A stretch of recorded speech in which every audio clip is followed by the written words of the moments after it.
The podcast is called In Her Space. Yeah. So what does her space mean to you? Just having your own space. What does that mean to you? I think that's really important, especially for me now, being a mom. Yes, Having my own absolutely. space is very important. I love my son, but I need my space as well. And I think for every woman there, whatever age you are, is just having that time, because we're very unique in the Yes, way we've we been made and formed and built. And the way our brain works Do as it well. all. Yeah, we're used to Do it all. multitasking and do it all. So sometimes you need that time to just recuperate, to have that time to breathe and, reignite yourself and refill yourself and all of those things. Absolutely. And just to have that space to be loved and to be cared for as well. So yes, that's what her space means to me. That is so important. Yeah. And I think that is what I thought of, when I was thinking of the name for this podcast, because I felt women, we do a lot. Yes. Everyone relies on us for so much. And most times we forget us, we forget our space. Yes. So even though it's just taking 1 minute to go into the bathroom and just breathe, or go to just do that thing that would energize you and help you back up again to then, of course, attend to the 1 million things that is waiting to be done. To-do list. Yes, to-do list. There's unending. So we'll dive straight into it now. Black women's health, I think we should touch base on that first. Absolutely. Do you think women's health issues, especially during pregnancy and childbirth, issues such as high blood pressure, depression, even fibroid, because I had fibroid through all my pregnancies. Wow. But once I have the baby, then they don't find the fibroid anymore. So I don't know if that is the case for some people as well. And I know there are some people who have, they have to live with it forever. So I would probably say I was lucky that it's just during the 9 months of being pregnant.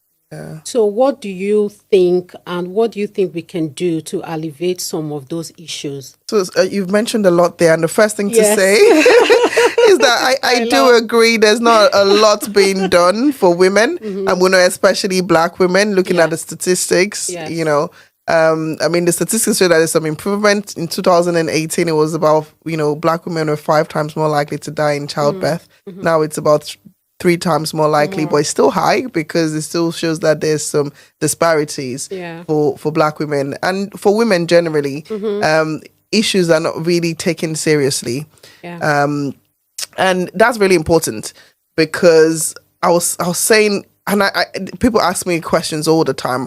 I think reproductive health is something that's not really spoken about. Yes.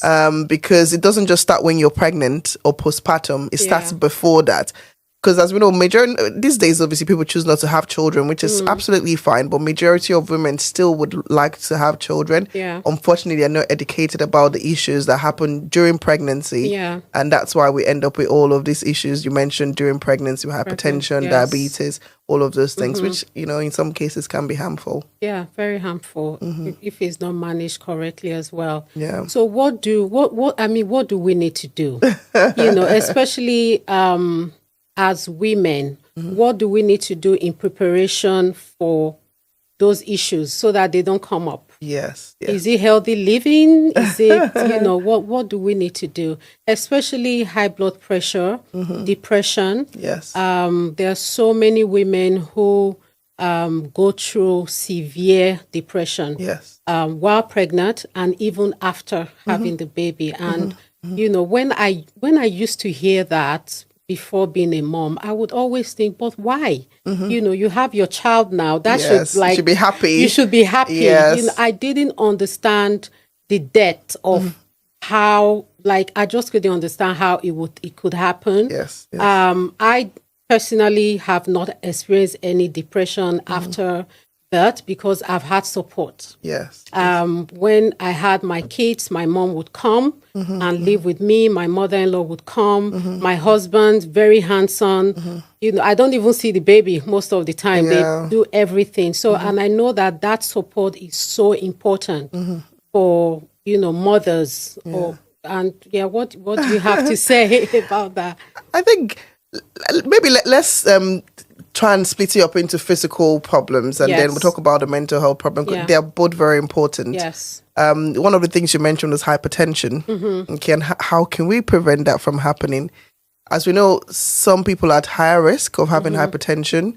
If you have like a family history of hypertension, if you had like a parent that had hypertension during pregnancy, you can also get hypertension. Similar thing to diabetes as well. And another thing is obesity is a risk factor for hypertension and type 2 diabetes as well, and gestational diabetes, which is diabetes in pregnancy. Yeah. So imagine if those women understand the risk. You spoke about lifestyle. Lifestyle is really important. And that's why I say if people are educated, then maybe they have that information to make some changes before. Because there's no point waiting till you're pregnant and then you're being told you're high risk. Yes. Which most of us are now, because the average age of having children is in their 30s. And anything above 35, it's obviously a bit older age and it's a bit of high risk. Yeah. So it's important that women know that they are at risk, and we know Black women, just being Black on its own increases your risk of type 2 diabetes. So I think education is one way we can help improve that awareness, and making sure people have access to free resources. Yes. So we know the NHS website is there, but sometimes people don't even know how to access these resources or even access care within the NHS. Especially, there's also the community of migrants, people that have just moved into the country as well, and they don't know how to access NHS care. So it's important that me being a healthcare professional, that I'm advocating for women to ensure that there's all those public health campaigns taken on to help women. Yeah, that's really good. So access to education. Yes. And also just having, a good lifestyle even before you get pregnant or before you. And I think talking on that, like you said, people with high blood pressure, it's hereditary sometimes. Yes. So my mom battled with high blood pressure, like literally when she was in her 30s.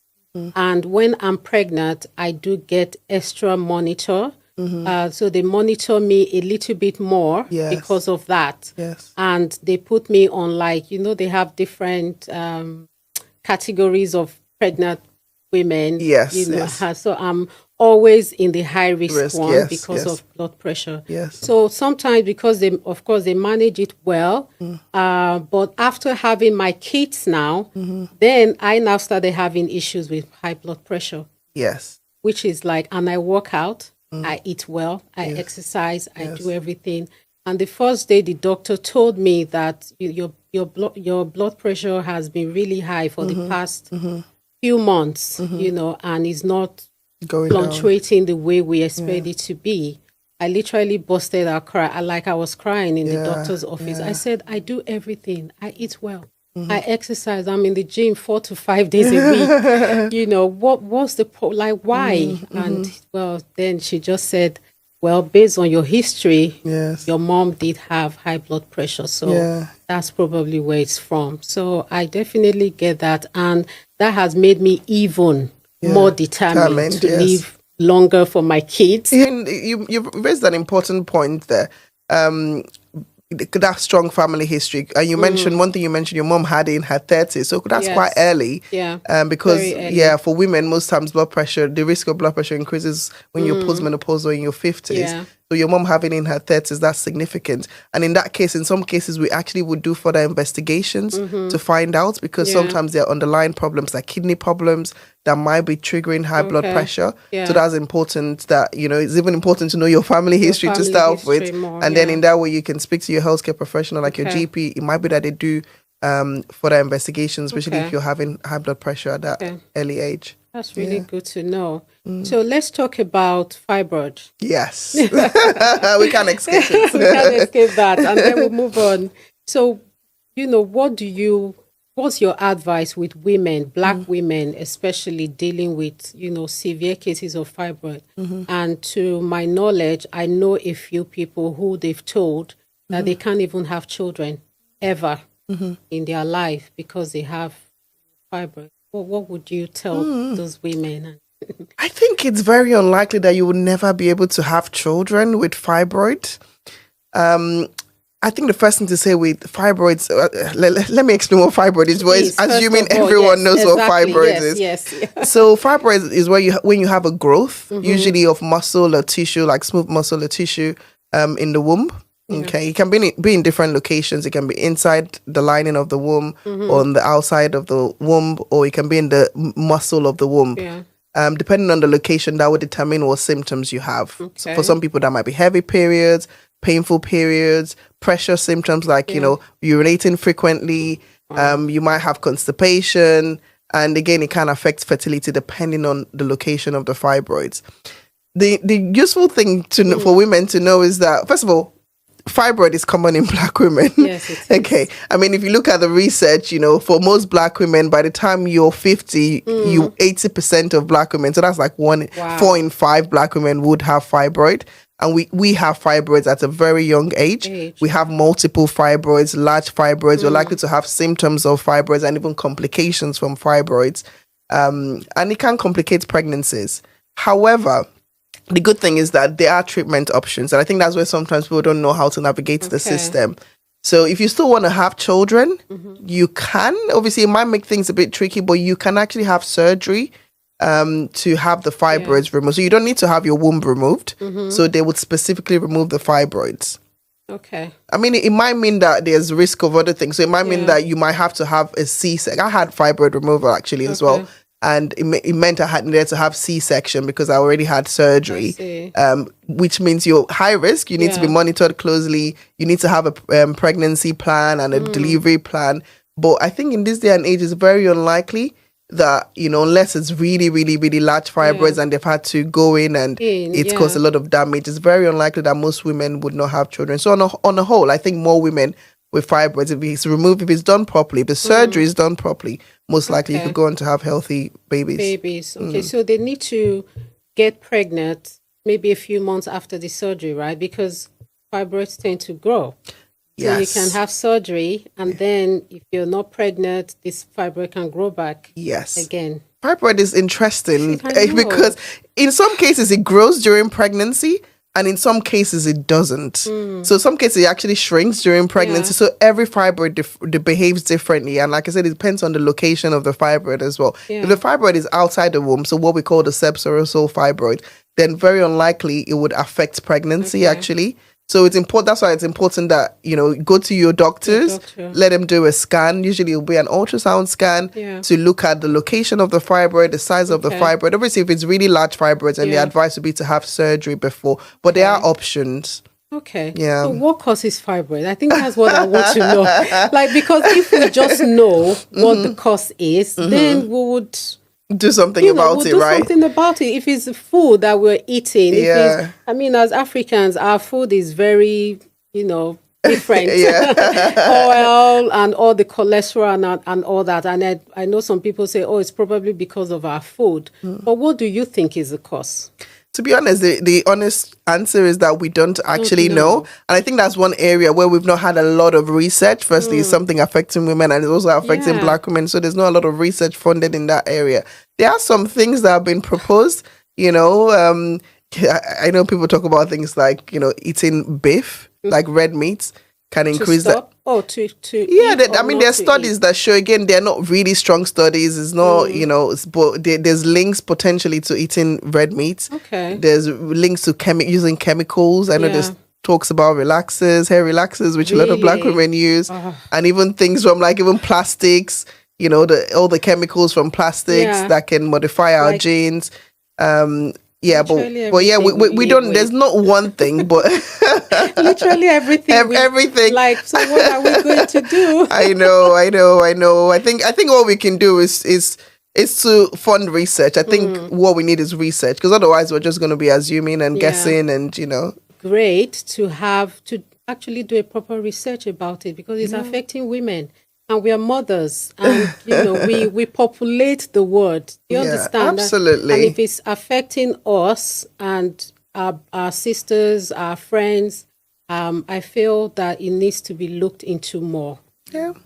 That needs money. So we need funding. So if you're listening, maybe you can lobby for some funding for fibroid research. Fibroid research. Okay, so let's move on more now into motherhood. You just became a mom close to a year now. Yes. And how has that been for you? I think all in all, it's been a good journey. I think because it's been a long time coming. I mean, I was trying for 5 years. Wow. Yes, I had. So you were ready. Yeah.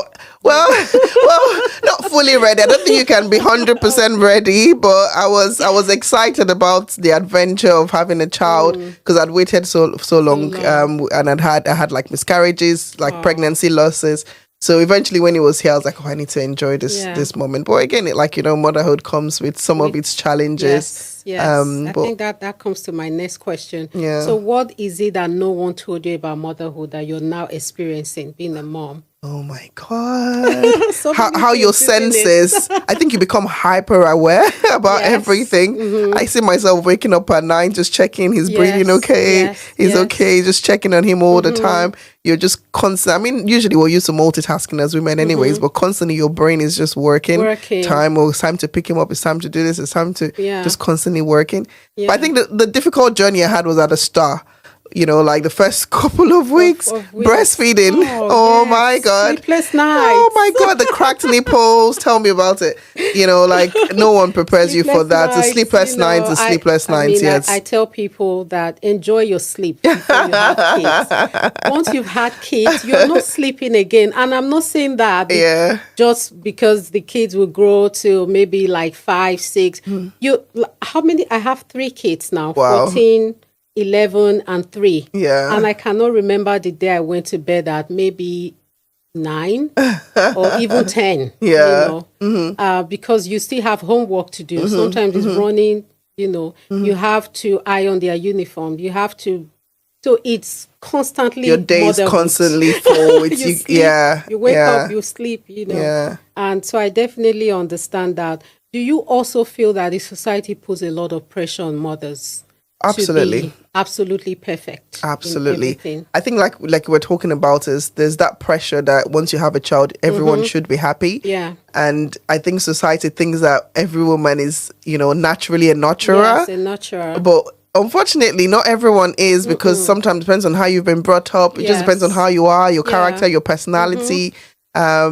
Unfortunately, women have this pressure and they feel like they have to be that perfect mom. And otherwise you'll be judged as not being a good mom. Yeah, absolutely. Yeah. And you would experience mom guilt as well. And there's definitely something called mom guilt. I'm sure you've experienced it before. I have. Right? I know. I've just been a mom for a year, but I have.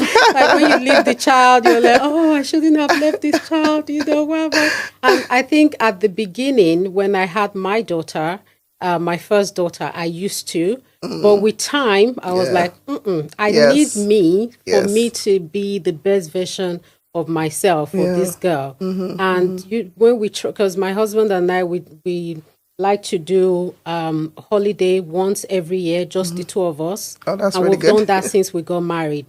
So we leave the children, whether small, big, and it's just two of us. We go somewhere for 5 or 6 days. And I remember when I had my daughter then, my first daughter, I was like, wait, are we going? My husband said, oh, yes, it's been booked. I said, no, I'm not going to leave her. He was like, this is what we said we'll be doing. Yes. So we have to continue doing it. And the fact, from the aeroplane till we got to the hotel, I didn't enjoy that trip. Yeah, you were thinking of her. I was thinking of her. I was calling her every minute. I was crying. But after that, I think I just like, okay, she's fine. When I go home, she didn't even miss me. And I think that's the thing with babies, right? They adapt so quickly. Yes. To leave them with someone, they just they don't care. As long as they've eaten, they're fine. Yes. And when I go home, I thought she was going to run to me. She was just playing. I was like, huh? And I didn't even enjoy my holiday because of you. Well, she was enjoying herself the whole time. Yeah, so I think mom guilt went out the window from then on, I think that was quite similar for me, actually, because when my son was about 3 months, I went just a Europe trip, city trip, for sure. And my husband was fine. He actually he was like, "Oh, you should go," because I felt like I needed a bit of space. And funny enough, it was my mom trying to guilt trip me. I'm like, how could you? But again, I can understand in their generation, it's never heard of that you leave your you're breastfeeding, your how could you leave him? Although I did. It wasn't what she said that got to me. It was the fact that when I got there and then I was having to pump and then throw it away because there was no fridge. And I was like, oh my God, he could have been having this milk. Yeah, it felt like I was throwing away gold. Exactly. I was like, oh my God, he should have been having all of this goodness and I'm throwing it away. But like you said, when I go back, he was fine. I'd already pumped before I left anyways and he had more than enough food. So yeah, I think we always do what we need to do to make sure they are okay. Yeah. And they come first. Yes. So anyone that, because there are a lot of people online who shame moms. Oh, that's so sad. When I'm on holiday, I get messages like, oh, where are your kids? She's left them again.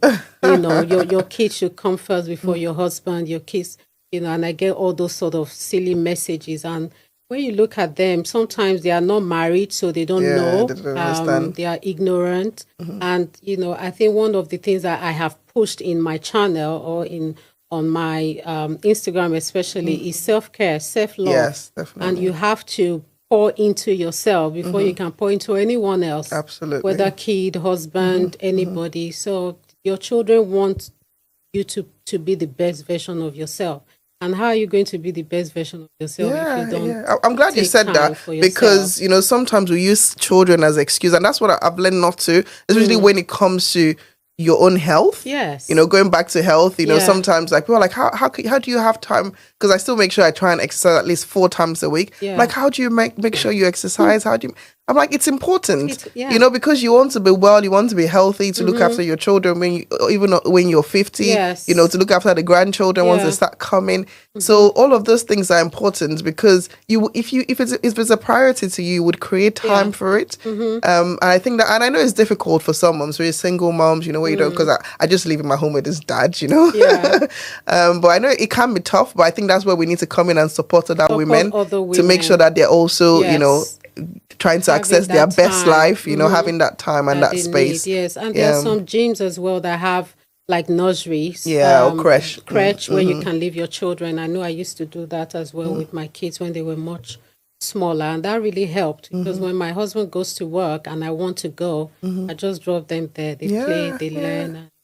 So it's very good. I call it an investment for yourself. You are investing in yourself. Absolutely. And no investment is a waste. And they say health is wealth, you want to enjoy your money. Exactly. We're going a bit deeper now. Okay. Have you ever experienced trauma? And how would you deal with trauma? Okay. So again, let's talk about trauma. What is trauma? What is trauma? So as you know, trauma is an emotional response to usually a difficult or stressful event that's happened in our lives. Yes, I mean, I think most people have experienced, in your 30s, you'd have experienced some sort of trauma either through heartbreak or, something as small as, like even just failing exams, losing someone. Yeah. But for me, the most significant trauma I've had till date is the second trimester pregnancy loss. Okay. It was really hard for me. Yeah. Because I'd had previous early miscarriages before that. So when I got past the first trimester, I was like, oh yes, this is the promise. This is the child that's going to stay. I was already doing shopping. So I was excited. I was, trying to walk in faith, being hopeful. And then all of a sudden this happened. Basically what happened, I went into early labor at home. I was alone at home. And I was in the bath actually naked trying to have a wash, and I had this intense pain. Within a few minutes, my waters broke. The baby was out, the placenta, everything. What? It just felt like a flash. In front of my eyes. That must have been so traumatic just to see that. Absolutely. And the image was haunting me because I think I could constantly remember her head coming head down onto the bathroom floor. No. And in my mind, I was like, the first thing I thought was like, oh, I wish I was just there to hold her head. Like I was thinking, oh my God, she must have been in pain with that happening. And it was really, really, really, really traumatic, traumatic. I would probably just collapse. Yeah, I literally screamed. I think the neighbors told me later they could hear me scream. Wow. It was the thing. I had so much pain when I was having the labor, but then like post that, it was the emotional pain, the trauma of what happened. It was just this deep-seated pain. I just had to scream, and it was really hard going on from there. Oh, I'm so sorry to hear that. Thank you. That is so, so traumatic. And how have you managed that? Because, I mean, it's something that you, even with your son now, you still play those images in your mind every now. A child is a child. Yes, whether absolutely. the child was here or not. And I have experienced miscarriage as well. Sorry to hear that. Yes. It's really, really sad. Yeah, it is very sad. And just before I had Louis, I was pregnant, and I think it was 4 months. So it wasn't, like far gone yet. And 4 months is significant. Well, it is significant. Because you're already feeling something. Yes, feeling something, about 4 months plus or so. And my mom passed. Oh, wow. Yes, so the news of her passing sort of, because she just passed suddenly, wasn't expected or anything. So I think that sort of put me in shock, and I had a miscarriage. So, but till today, I still think back, like, was he a boy? Was he a girl? Who would she have looked like? Who was he? Who would he have looked like? And so I know that it's something that still goes on in your mind till now. So how do you deal with that? I think that's an important thing. I think, first of all, is recognizing it is trauma, because sometimes we try to sweep trauma as like, oh, it never happened, or and coming from an African background as well, where it's like, oh, God forbid you're not sad, God forbid you're not stressed, God forbid you're not depressed, God forbid those images are not there, but they are there. First of all, is giving people the space to and helping them recognize that something bad has happened, accepting it first, and then trying to seek help. And help might look different for everyone. For some people you could just be having that support, like you said, your mom was there in your previous, but having that support of family, friends, or someone you trust. Or it could be professional support as well. Therapy. Yes, I had to. Sometimes you do need therapy. Because I was mourning two people. I was mourning my baby, and I was mourning my mom. So only therapy could help me. Therapy, prayers, everything. I had close friends who really wrapped their hands around me. It was a very tough time for me as well. So definitely having that support is very important. And I think the other thing as well, I mean, for someone that's experienced the trauma, it's important to let yourself heal. I know I say that because you feel like, I mean, everyone wants to get better. But I think it's just believing that things can be better, that there is hope after whatever event has happened, and there's potential joy even from the sad times, and there are things potentially that you could learn from those experiences. And even what's more fulfilling is using that experience to help other people as well. I think, which is where I'm at as well, where I just want to give back. I want to make sure that no one has to go through that, and if you have something like that, you don't have to go through that alone, and you have the right information, the right resources to be able to help you through whatever journey that is. That is so amazing. And with what you're doing, it also helps you heal. Just absolutely. Doing that, because that you're helping someone, no matter how, even though it's one or two people, that gives you joy. And joy helps you heal. And that's what In Her Space podcast is doing. In Her Space podcast is for. Oh, that's so lovely to hear your story and how you've managed to get out of some of the challenges that you faced as a woman, because we all face challenges. Yes, absolutely. Different challenges, whether we are moms, we are not moms. It's a lot being a woman, but I love being a woman. I don't want to be anything else. I love I want to be a woman. Actually, to be honest, I wouldn't say I've always been that way, because I didn't like periods, to be honest. When I was a teenager, I was like, why do I need to have periods? But I think now I've come to embrace it. But Ivie, I just actually wanted to talk about, I know you touched on it, because we're talking about trauma. It's about postpartum depression. Yes. You mentioned it. That's actually quite important, because it affects significant proportion of women. I mean, the statistics is about 15 to 20% of women experience postpartum depression within the first year. And you said you had your mom for support, which is good. I think in African cultures, they say, Mugo, you have someone come to help you. That really, really helps. Because being alone is one of, the risk factors, and having a family history of someone that's had postpartum depression as well is also a risk factor. But I think more importantly, the problems with that is stigma. Okay. we're also talking about trauma, why people don't come out to say like they're feeling a certain way, because you're expected to be happy after you have a baby, like we said. So the stigma is a lot from society, because there's that expectation that, you have this precious gift, you should be happy about it. So some women don't come out to say that they're in a low state and they need that support. And as we know, if it's not handled properly, it can even cause further problems. There have been incidents of suicide, because people just feel like they're not good enough, or self-harming. Self-harm. Or harming the child. Or harming the child, exactly. So it's important that we encourage, if we know women that have just given birth, it's important that we take that time to ask them, how are you? How are you really? Not just how are you, like, like, how are you really? Like, what can I do to help? Is there anything you want to talk about? How is your sleep? How's all of the things? And when they say things, don't dismiss them. Making sure they get the help and the support they need. Absolutely. And I saw a video recently on social media, and a girl who just had a baby was crying. It was trendy. I don't know if you saw it. No. She came on the internet and was literally crying and said, I'm alone with this baby. I'm tired.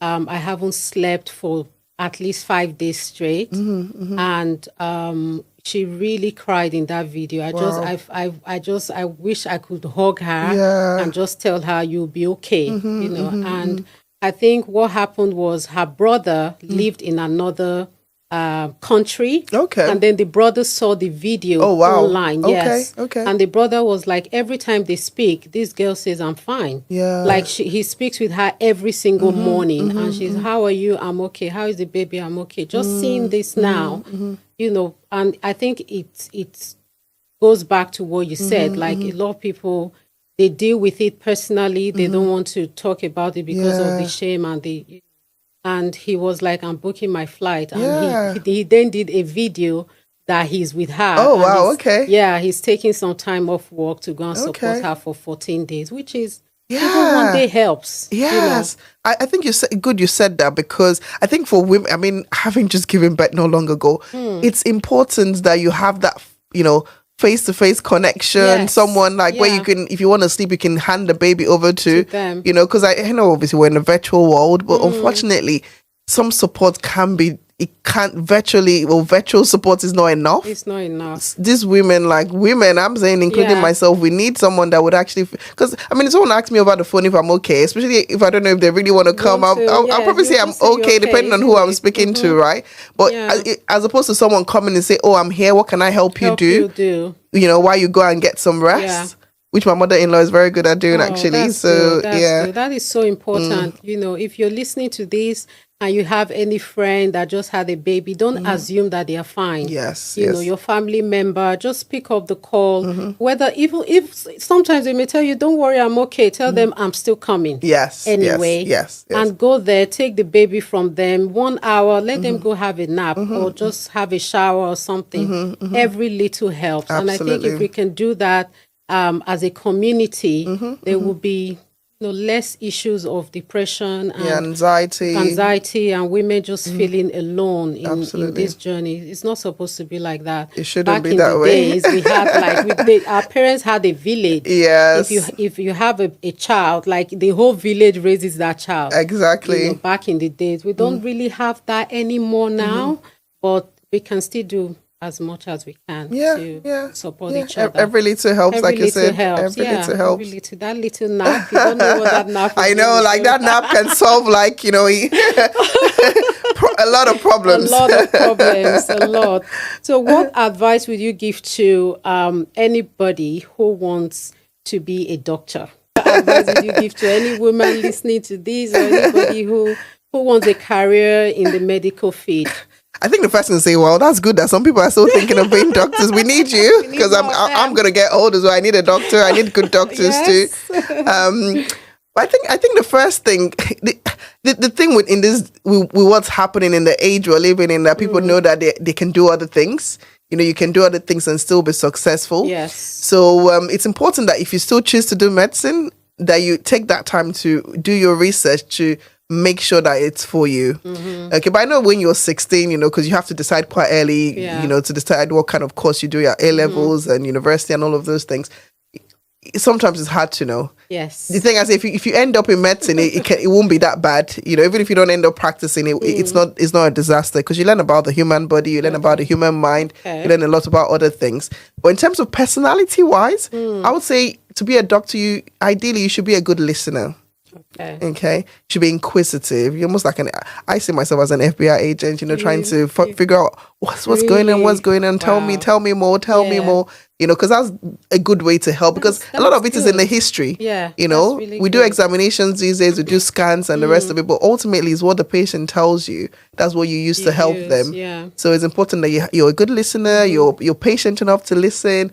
You're also kind, because ultimately you want to improve the lives of people. You need to be compassionate as well. Try and put yourself, empathize with your patients. You want to put yourself in their shoes. See, I'm sounding like maybe the Republic will not agree with all of this. Maybe they don't feel their GPs are this way. Well, I mean, I don't think all GPs are like that. I think you are just very passionate about what you do. And like you said, you have to be passionate for you to be able to do all these things that you're saying.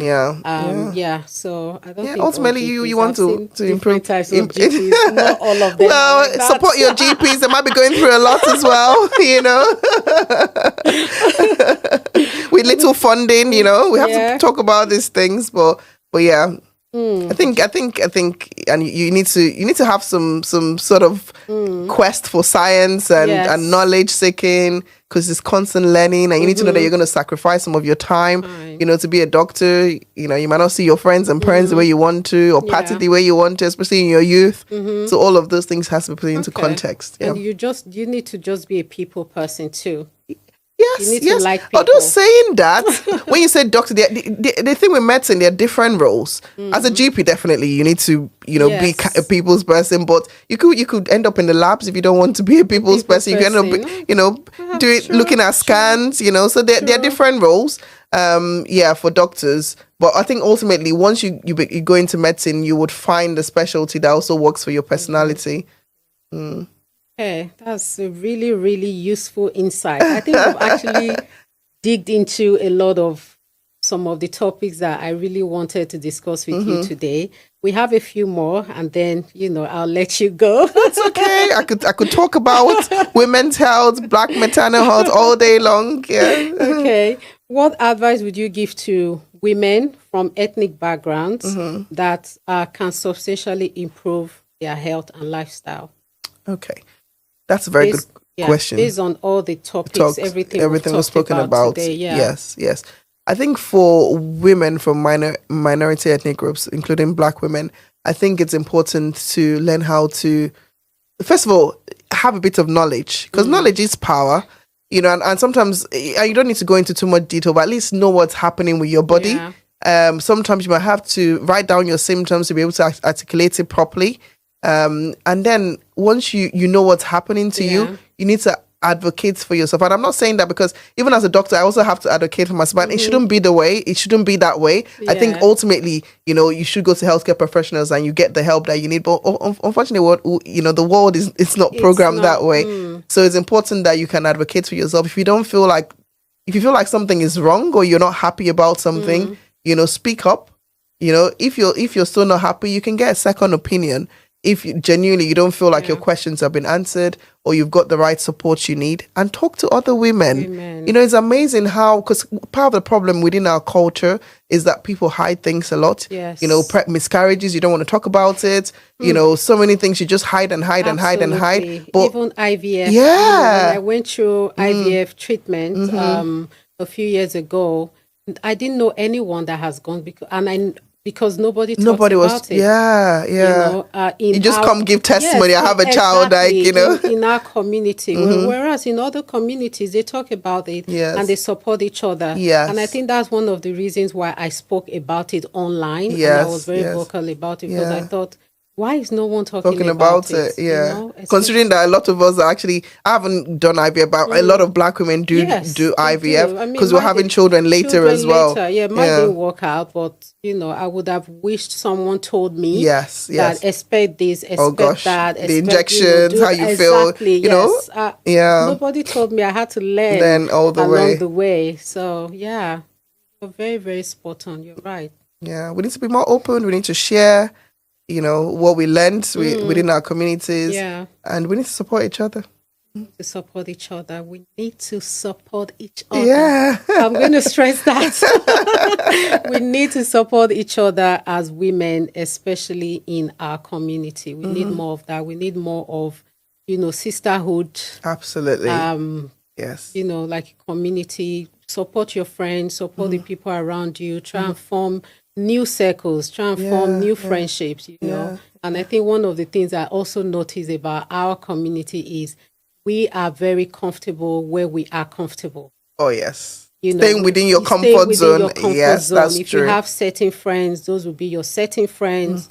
And every other person is an outsider. Yes. And I think if we keep doing that, we're not really going to go far. Absolutely. We need to make new friends, make new acquaintances. Yes, you don't need to throw away the ones you already have. Exactly. And it helps with your growth as well, because you're learning new things from people and you're just expanding your expand your circle as well. Yeah. Because even me, I was like, I need to make sure all my friends are not just doctors. Yes. And, exactly. I have friends, like Ivie, fashion. I'm learning some fashion tips from her, Oh, you're so sweet. Okay. We're going to end now with just the last question is, what would you tell your younger self today? If your younger self was sitting right next to you, what would you tell her? Okay, I think the first thing to say that is that life comes in seasons. So make the most of each season. Like, you literally enjoy each season. True. When I look back, I'm like, I can still remember when I was a teenager. What was I even stressing about? What was I stressing out? The way I was even stressing about going through medical school. Why? Yeah. Just enjoy every season. Like now, and that's what I've told myself even now. Like now I'm in the motherhood season. Young mother, new mom. Trying to enjoy every season. Trying to leave the house and he spills something and you have to go back. I'm like, oh, well, it is a season. I mean, you just have to do it. Yes. So it's just making the most and have fun. I think that's one thing, like, have fun. Life, you don't need to be too serious. That's a good one. Coming from a doctor, I know everything, but that's a good one. I think I was too serious in medical school. I'm like, I missed out on so much fun that now I want to have so much fun. So I'm doing it backwards in reverse, but, At least you're doing it. At least I'm doing it, yeah. So that's why you see me traveling, doing everything I want to do, because life is short. Life is short. Enjoy. Just have fun along the way. Absolutely. Every challenge comes and goes. Absolutely. That's the season, ain't it? When you're in a season where it's your lowest season, that's where you need your friends that you've been pouring into as well to come and hold you up in that season, your family, your friends, loved ones. And then when you're in a season where you're happy, everything is working, also support other people going through their own tough season, but also make the most of that season you're in. Enjoy yourself. Yeah. Oh, that's a very, very good takeaway. I have learned a lot today from Dr. Sandra. Thank you so much, Dr. Sandra, for it's joining good to be us here, and honestly. for your beautiful insights, into women's health. And I hope you listening at home, you've learned something and you've taken away one or two things from today's episode. Thank you, everybody, for joining us today on today's podcast. You can watch us on YouTube and on social media and on all podcast streaming platforms. They will all be there. And we'll see you in our next episode of In Her Space. Ooh. Bye from us. Thank you. Let's clap for Dr. Sandra. What does having a safe space mean to you? Because you're here. This is your space. What does having that mean to you as a woman? I think it's really important. I was raised by a single mom, so it was just me and my mum growing up. So I think for me, safe space for me is always the minute I walk through my front door, I just feel calm. Yeah. And I think it's also massively about who you surround yourself with, yes, and who you feel comfortable with. I mean, I'm an open book anyway. You might have known if you've seen the show. I don't tend to hold things in. However, I think it is so important to have a space where you feel like you can be truly authentic to yourself. And I think it's a shame because I think in this day and age, it's really quite hard to come by. Absolutely. You're right. And what do you do? When you want to be in your space, what do you do? Do you like maybe spa? Do you know what it is? For me, it's not even that. It's just being around my friends, my mum, my family, my dog. Love that. So come home, cup of tea, Yorkshire tea, shower, skincare. There's nothing nicer than just getting in your pyjamas, and just chilling out. Chilling out. I'd say not going on your phone, but that's for me. Is I just love winding down and scrolling on TikTok, going on my phone, seeing what the world's doing. Yeah, that's really good. I'm really glad to hear that, other aspect of in her space. Yeah. What does women empowerment mean to you?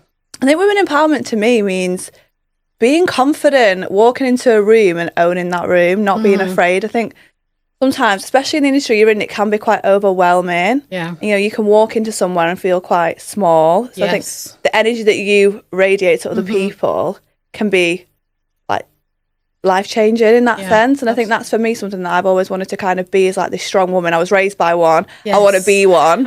And for me, I think that's kind of what I wanted to come across when I was on Love Island, was that you can be a strong woman. And I think it's hard to be a strong woman these days. Hopefully we'll touch on that in a bit. I think it is, men just get it quite easy. And I think it's hard for women these days to kind of be strong, independent women. It's a lot harder. It is hard, and it can be misconstrued. And yeah, I think, exactly. You actually just brought me to my next question, which was, you are a very strong-minded person, and that sort of came across in the show. Yeah, just a when bit. I was watching you on the show, I was like, that's my girl. Honestly, I said, I love a woman who knows who she is and who demands what she wants because she knows who she is. Yeah. And is not just there allowing people hand over to her what they think is good for her. Yeah. Do you understand? Yeah. And that came across on the show. And I'm like, I love her. She's so strong-minded. She says what she wants to say. She knows what she wants and she demands that. Yeah. Fortunately, that can come across. Yeah. And I think, unfortunately, it did come across that way. And that was what was a massive shame for me when I came out, to see how I was portrayed was so different to how I actually am. And I think sometimes being confident, being outspoken and knowing what you want can come across as maybe cocky, arrogant, but it's not that at all. It's just, you know what you want. I haven't got time to waste. Yes, and I would rather leave somewhere knowing I've said what I wanted to say in that moment, because I'd kick myself if I got home and think, I wish I'd have said that. Because so many of my friends will be thinking something and then not say it, and then we'll come home and be like, I'm so annoyed that I didn't say that point when I felt it in the moment, but you've missed your chance to kind of say it. So I always think you stand by what you say. Obviously, hold your hands up when you don't always get it right. And there was moments in that show where, I didn't always maybe say things. There's probably certain things I could have just kept my mouth shut. However, I am who I am, and I just can't help myself.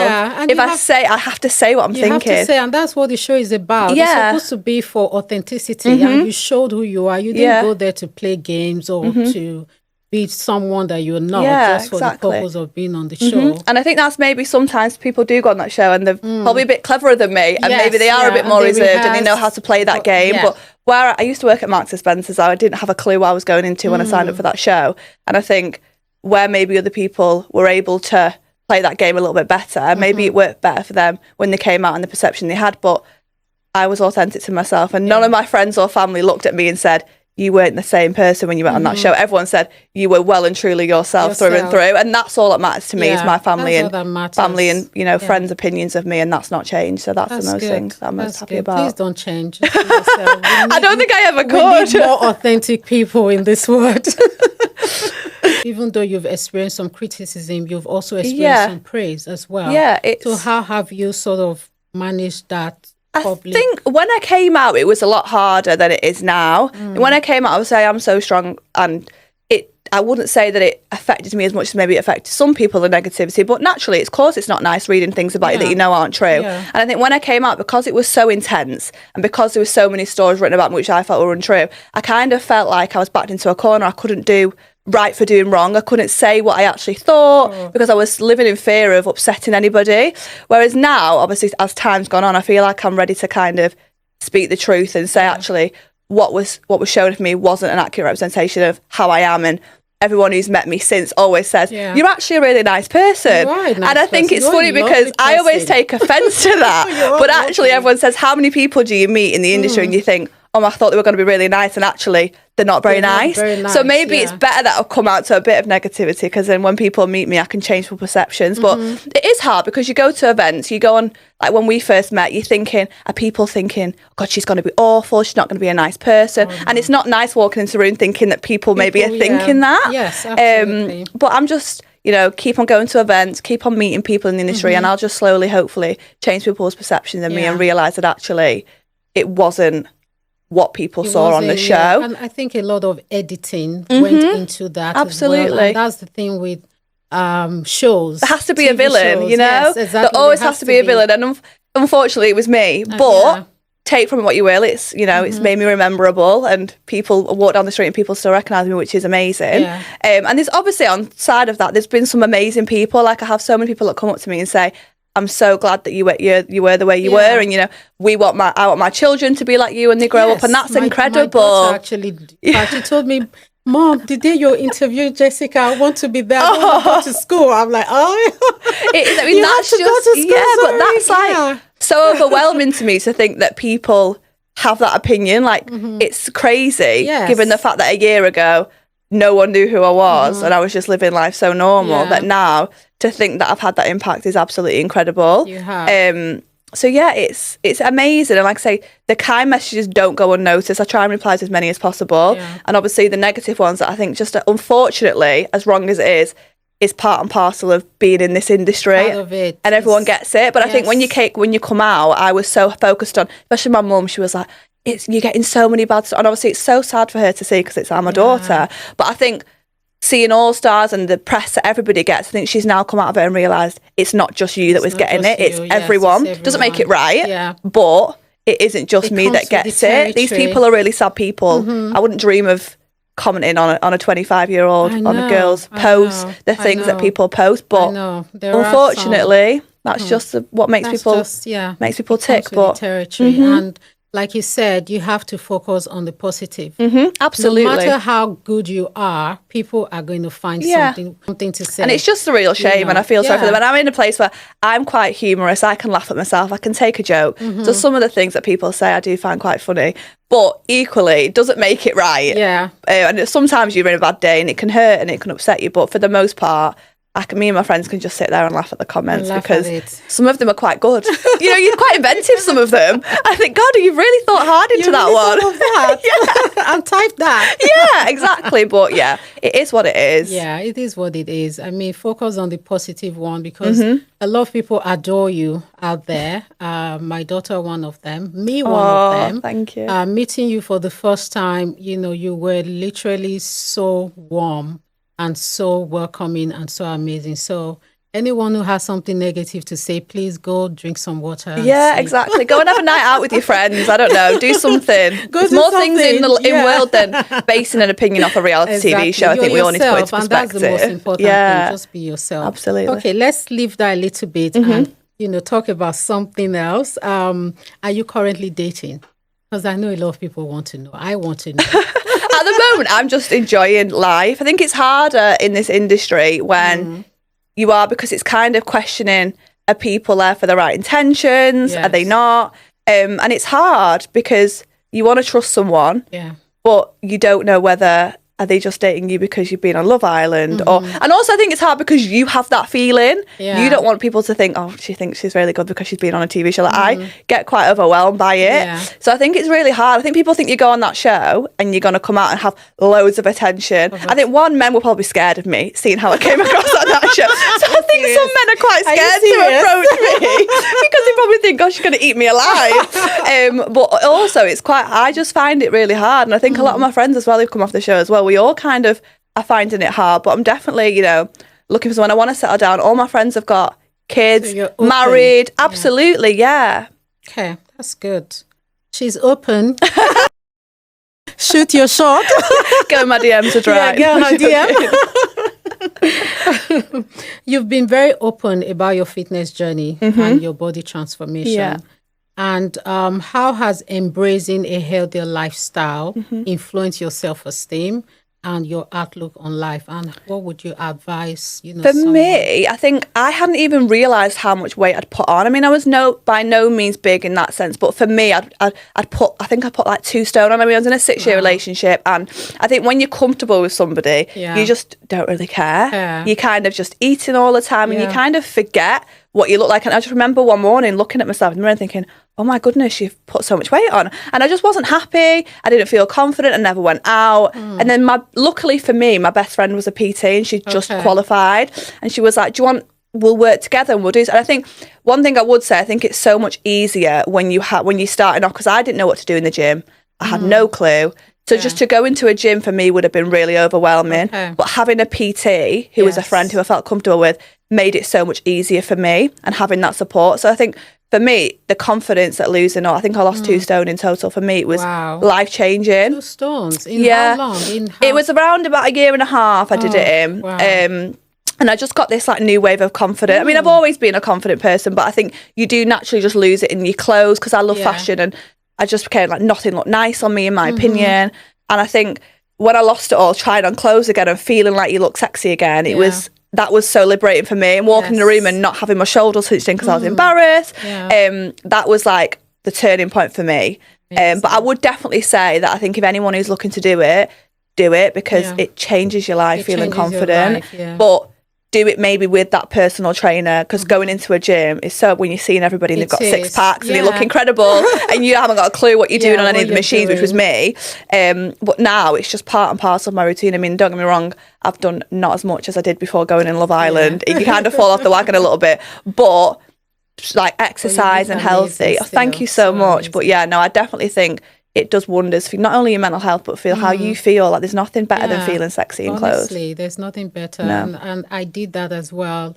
I had a personal trainer, and I think it's so important because they sort of teach you the equipment to use and how to sort of get on with it. And even when you're no longer training with them, you know what to do. Exactly. You just feel more confident going into the gym, and you can do what you want. But I definitely think personal trainers are the way forward, not necessarily for long term. And even if it's, because I know they're expensive, but even like online fitness coaches, so many apps YouTube. And stuff. There's so many things that you can learn on YouTube. Yeah, absolutely. That's really good. And you look amazing. Oh, thank you so much. And so during your time on Love Island, you were a girl's girl. And I love that you really supported your friends and you made new friends there. And you guys became you had like a sisterhood. Yeah. It was so lovely to see. What does friendship mean to you? And how do you navigate those friendships that you've made on Love Island and your friendship outside of Love Island? For me, I think having a close knit of girls around you is so important, because you can have a boyfriend, you can have family that you speak to, but you tell your friends everything. Let's be serious. Your group chats, there's nothing. If my group chats ever got leaked, it would be the end of me. So I think it's so important. It's so important for you to have that friendship. And I was so lucky that even before I went on the show, I've always had a very small circle of friends, and that's purely through choice. I think the more friends you can have, it can become quite a bitchy environment and complicated. And I think for me, I've always had, say, 3 or 4 best friends that I could call, text whenever I needed to, and vice versa. And that for me has been so important. And I think that's why when going on the show, I even though I didn't find love, I came out with some of the most incredible friendships, and that's just as important. And if it wasn't for the girls in there, I was in there for such a long time single that I wouldn't have been without Nicole and Kieran, I would not have been able to get through that experience. I mean, God love them, because they let me third wheel them the entire time, and without them it was hard. It is hard being in there with no connection. But I think although it didn't come across on the show, I think it kind of again was edited in a way that maybe looked like I wasn't so close to all the girls. And I've never fell out with any of my friends. Me and my friends will have the odd bicker, and we always hold each other accountable. If you do something wrong, you're wrong, and that's what friendship is about. And that's all I ever felt I did on the show. And I think maybe that sometimes got portrayed in a different light, but it absolutely was none of that. I didn't fall out with anybody on that show. And all it ever was a two-way street of accountability. And I think that's, again, something that's really important in friendship. No one wants you don't want your friends to behave in a certain way that makes themselves look bad, or they're coming across in a way you wouldn't want. So for me, I think that's what we should be doing in friendship. Yes, that's what we should be. I would say if you cannot tell your friend off or correct them when they do something wrong, Yeah. then that person is not your Yeah, friend. exactly. And I would expect that back Yes, from my and friends. If I do something wrong, and you can hold your hands up and go, do you know Yeah. what, fair enough, actually, I was wrong there. Because otherwise you might Yeah. never know. And you can might continue in relationships or continue in life Yes. doing the things that you're doing. And if no one's holding you accountable for it, then you're never going to know that You're actually not maybe that wasn't. learning. Or even Yeah. just a second opinion. You might still feel really strongly about something and Yeah. go, no. But it's always good to have another Second opinion. opinion, And you yes. should be able to be honest with your friends. I mean, Yeah, there's been you should. times that I've said things to my friends and they've gone, no, I don't agree with that. Okay, fine. And then we move on. Yeah. And there's no, I'm There's falling no- out of you because yeah, you don't agree because with you've me. said- yeah, You have exactly. your disagreement, you speak about it, and then you're having a drink 10 minutes later like nothing ever happened. That's- And that's just what it's like with that's my what friendship friendship group. should be. But I think that's maybe also a northern thing. I think northerners are so opinionated and are so strong-minded and honest Hmm. that, again, it can come across sometimes like you're being quite forceful with your opinion, but it's not. It's just, we just say what's on our mind What's and we on just your go with mind, it. Yeah, which is great. Say it. Just say it. Just say it. And then you know where you stand. If you don't like it, you don't like it, but you've said it. Yeah, and you were very, very diplomatic too. You know, I and like to think you didn't so. just say it. You know, I personally think that you did say your mind, but in a very diplomatic way. And Yeah. I don't know why people didn't really see Yeah, that. I mean, I never raised my voice. I never No. shouted at anybody because that's just not in my nature. Yeah, I was quite firm. And I think where I'm quite strong, because people didn't see me upset, they thought, God, she's so cold. Yes, She's not bothered. She's so firm and she's so straight to the point. But let's just remember, we don't see everything. There was times where I was upset. There was times where, but I think for me, I've been through so much in my life where situations like that aren't going to affect me as much because I've been through so much growing up. yeah. So I'm not going to cry if, you know, we've had a bit of a disagreement. That's just life. We'll get on with it. I've always been quite mature and level-headed. So it's kind of like, say your piece, have your discussion, move on from it, and that's that. That's that. But again, it was just a shame that it wasn't portrayed that way, but that's life. Yeah. It is what it is. It is what it is. It's not you, so it doesn't Yeah. matter. You know, that's not who you are. So, given the face of online criticism, which we've been talking about, Yeah. and all the accusations and people having like a certain notion about you, which you're not, how have you maintained your mental health through all that? And I mean, what it's- advice yeah. would you give to people experiencing same? You know, because mental health is so important, and sometimes if you're not strong, you can break. You know, from all the noise on Yeah. the internet. So it would be great to know how you have managed to. I think for me, I'm quite lucky in the sense where I am so strong and I've got such a good family and friend network around me that I could deal with that. I had like a bit of an outlet to be able to speak to people where I am so open and honest with people. I was able to tell people how I was feeling at the time and it was so overwhelming. But for me, it's like, in a way, it's kind of a good thing it happened to me because other friends or other people on that show, I worry about, had it have been them that had received that backlash, how would that have happened? And there's been so many tragedies that have come from that show that are just unthinkable. You think people would learn, but unfortunately, people don't. And it's only sometimes when it's too late that people then revoke them statements and it's, mental health is such a big thing and it always has been, but I think it's so easily forgotten about. And for me, it was really hard when I came out. I was so petrified of going out because I thought people going to be horrible to me in the street. I mean, luckily no one has been. Everyone's been so kind, but these are things you don't know. And it's not just me, it was my family and my mum. Like, she had to sit there while I was in there for 6 weeks and read all these things about me. And it's all the effect that it has on them, which was a big thing. And I think people don't necessarily speak about what comes after that show. I mean, they've been so amazing with me. We have check-ins every week. So the show itself has been wonderful. So the aftercare is there and it's been amazing. However, do they offer therapy? Or so you get therapy, you'll get a weekly check-in with the welfare team, which is amazing. That's good. And that's for a year and that's every week that we get that. And I think that's amazing that we have that. I'm lucky that I don't necessarily need it, but obviously I think it's good that it's there. If 1 week I think actually I'm feeling a bit low, maybe I can have it this week. But I think for me, I'm okay now. Like, it's slowed down massively. Yes. It's interesting because when All Stars came along, you'd notice like a spike in the hate again. And it's funny because I wasn't in the show, but yet was still receiving a backlash from that because people were watching it. Well, you were not even there. I wasn't even on it. I know, and I was still getting it. It was bizarre. But it's funny how it just kind of comes in waves. And I suppose it will always be there. Yeah. But it's just a shame that it happens because it's such a serious thing and it can make me feel so low. And the things that people say are so hurtful.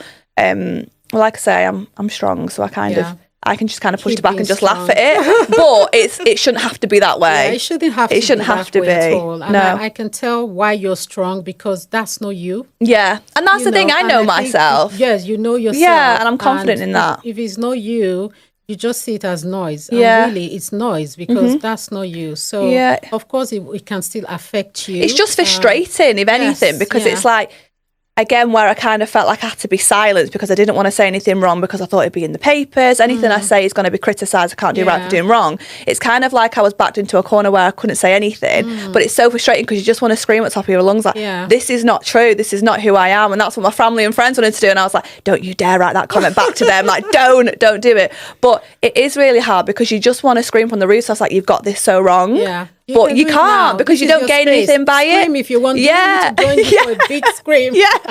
You can do it right now. But should we do a scream? Yes, right, let's do a scream. 3, 2, 1. I wasn't even that loud. I feel like I could have done better. Can we do it again? Yeah, let's do it again. Okay, right. 1, 2, 3, go. That's so therapeutic. There we go. Is that what they do in therapy? There we go. Yeah, we'll do that every really week. Good.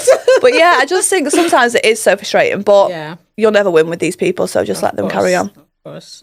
The reality TV often portray women, right, in a specific light. Yeah. Especially Love Island. And how do you believe such platforms can evolve and better represent and empower women? I think the problem we live in now in this world, it's still very male dominated. I don't care what anybody says. And I think, especially on a show like Love Island, is speaking on my experience, so like if there's two women that are going at each other or are having a conversation, it's like either one of them is in the wrong. So it's like, for me, I was bullying somebody, and that's just not who I was, and wouldn't have been allowed to be on a show if that was the truth.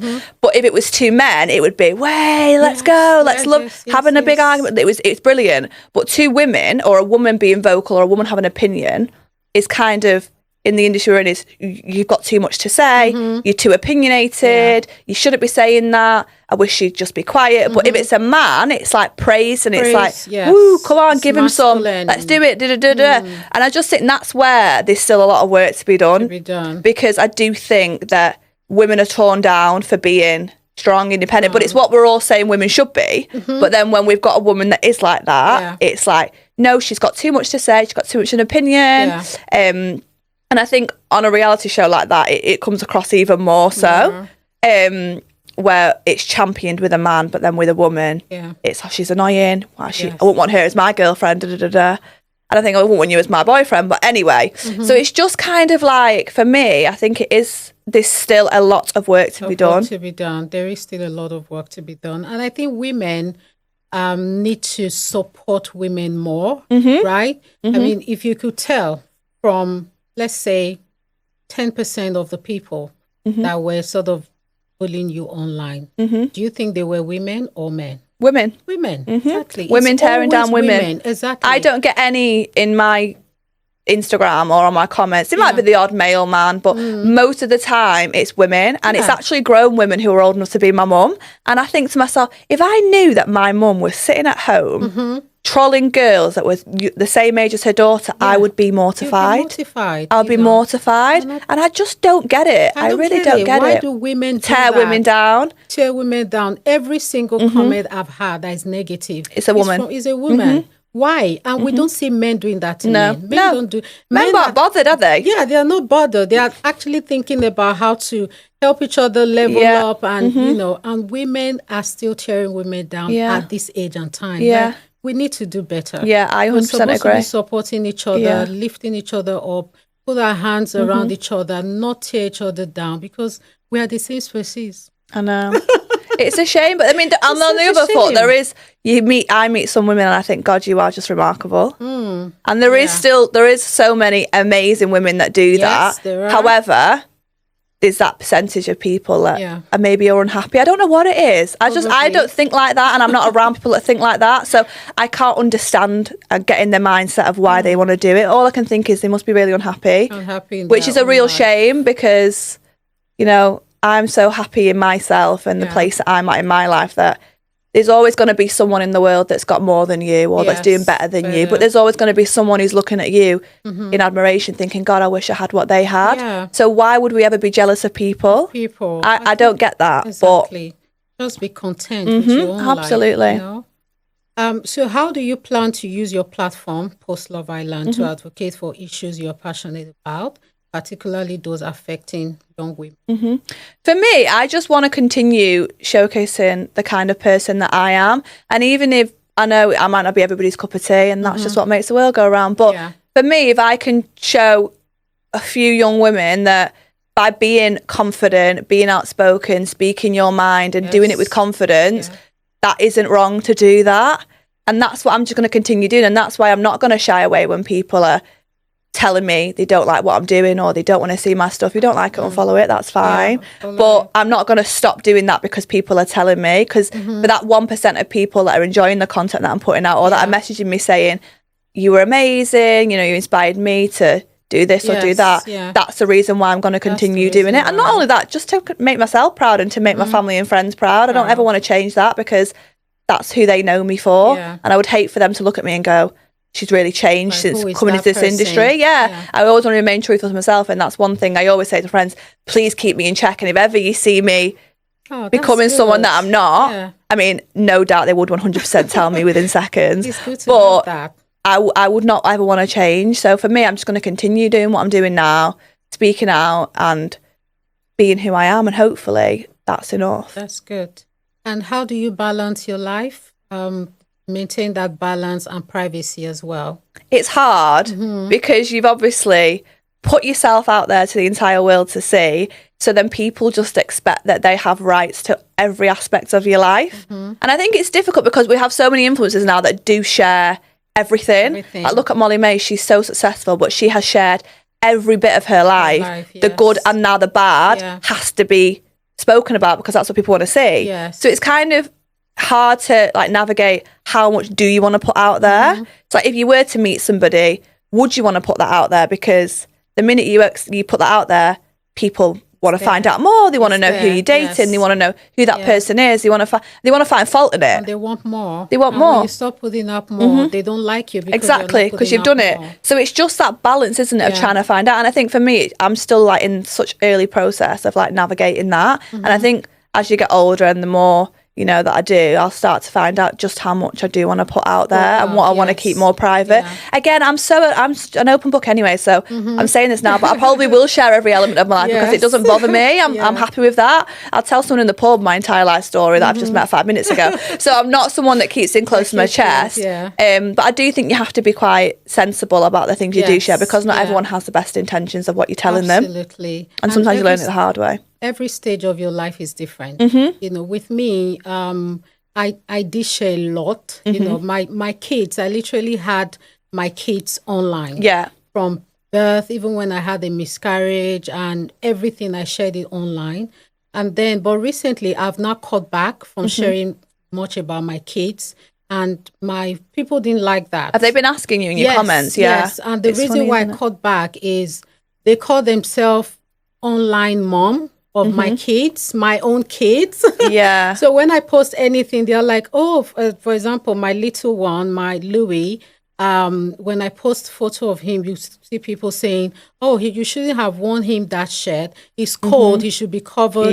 Why is his head? You know, the mom please come out. Opinion about your child, you know, video that you've taken in the middle of the day. And just, so I was like, okay, I'm not going to be posting much about my kids anymore. And I did find that some people actually unfollowed me for that because they're like, we follow you because of your kids. We want to see them. I'm like, okay, no problem. Just do what you want to do. Exactly. You need to do what's happy for you and what's right for your family. It's so good to set that boundaries. It may come later on in life, but I know it will get to a certain point where you would need to set a boundary. It's all about boundaries, isn't it? And I think as well with children as well, they have no say in what goes online. So what's to say when they might not want to be online, they might not want to do that. So I think it's right for you to set boundaries that works for you. But unfortunately, again, people don't always like boundaries, do they? They don't.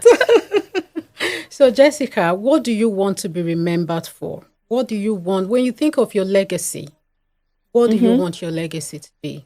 I think I want to be remembered for just being the person that I always was before I went on the show.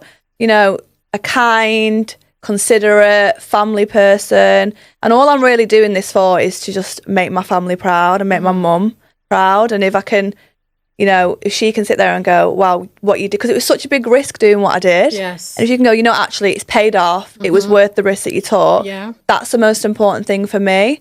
And I think I'm on the way to doing that. And I think as long as you're happy in what you've done with your life and what decisions you've made, that's all that really matters. And right now, everything that I've been doing, I'm really happy with, and I'm proud of myself for doing that. And the things that I've overcome, I'm also really proud of. Not just since Love Island, but even before that, like the things I've been through growing up as a young adult, I'm really proud looking back now at what I've done and the journey I've been on. So for me, that's kind of what I want to continue doing and be known for. Okay.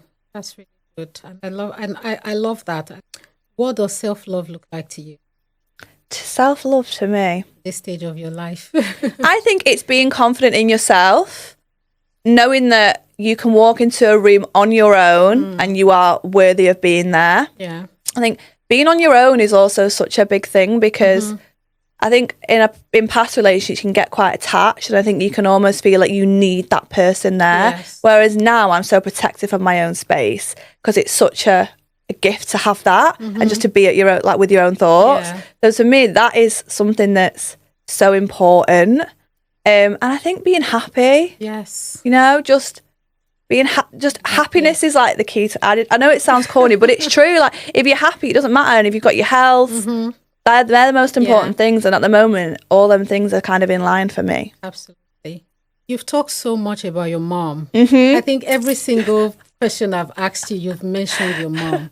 And I didn't have this written out, but because you've talked so much about your mom, and you know, we love our moms. You know, for me, unfortunately, my mom has passed. Sorry to hear that. Yeah.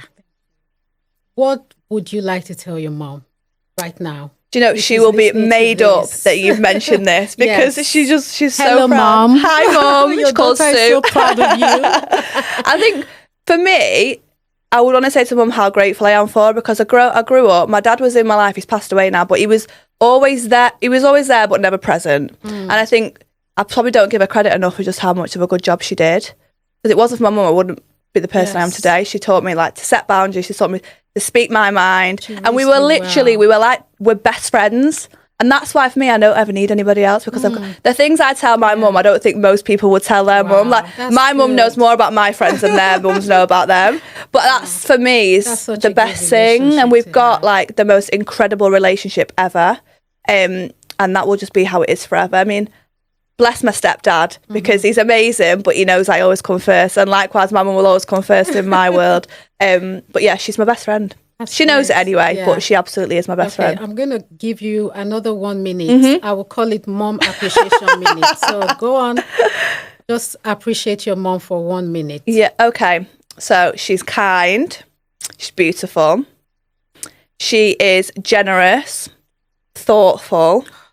And if my mum won £10 on a lottery ticket, she'd give me the £10 without even, and she'd just transfer. She would, do you know, she would though. She would just give me the £10, and it would be like, what's that for? She's like, oh, just, you know, £10. And you know, she worked so hard, like growing up for me, like it wasn't easy. She went back to work after, like, I think was it a month after having me, like, so it was, you know, it was hard going for her, but she did it, and she's in a really good position now. So for me, if I can give anything back to her, that's all I'm doing it for. And she looks after my dog every day. If I don't say that, she won't be my friend anymore, because she has to have my dog all the time when I swan off on these amazing things. So yeah, she's just incredible. I love my mom. I'm so happy. I actually have tears in my eyes. No, do you know, I thought I was going to cry then, and I thought, no, I can't cry. I can't cry. I can't cry. I have to finish this.